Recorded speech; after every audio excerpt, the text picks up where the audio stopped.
कृष्ण की बांसुरी की कहानी।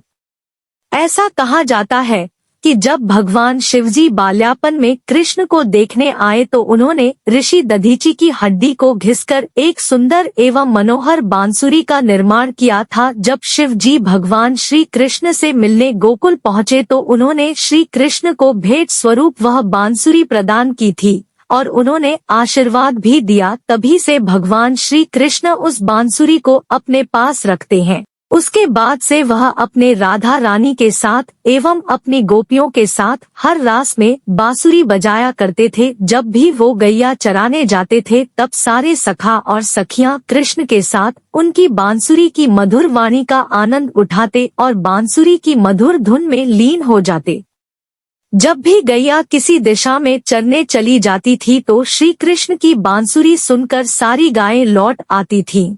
जब भी राधा रानी उनसे रुष्ट हो जाती थी तब श्री कृष्ण अपनी बांसुरी के सहायता से उनको मोहित कर लेते थे और ऐसी ही दोनों की नाराजगी दूर हो जाती थी। उन्होंने बांसुरी की सहायता से सभी का मनोरंजन भी किया है और जब भी कृष्ण बांसुरी बजाते सारे नगर वासी नाच पड़ते थे। बांसुरी के संबंध में एक धार्मिक मान्यता यह है कि जब बांसुरी को हाथ में लेकर हिलाया जाता है तो बुरी शक्तियां और आत्माएं दूर हो जाती है और जब इसे बजाया जाता है तो घरों में शुभ चुंबकीय प्रवाह का प्रवेश हो जाता है।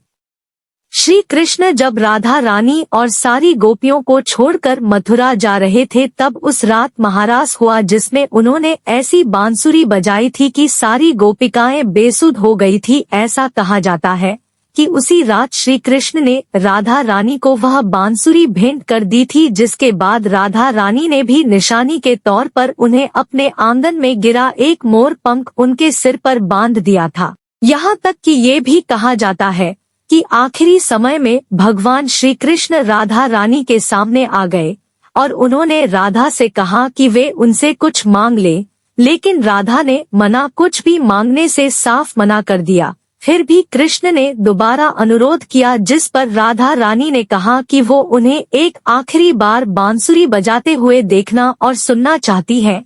ये सुनते ही कृष्ण ने अपनी बांसुरी ली और बेहद सुरीली धुन में बजाने लगे। श्री कृष्ण ने दिन रात बांसुरी बजाई। अंततः एक दिन बांसुरी की धुन सुनते सुनते राधा ने अपने शरीर का त्याग कर दिया।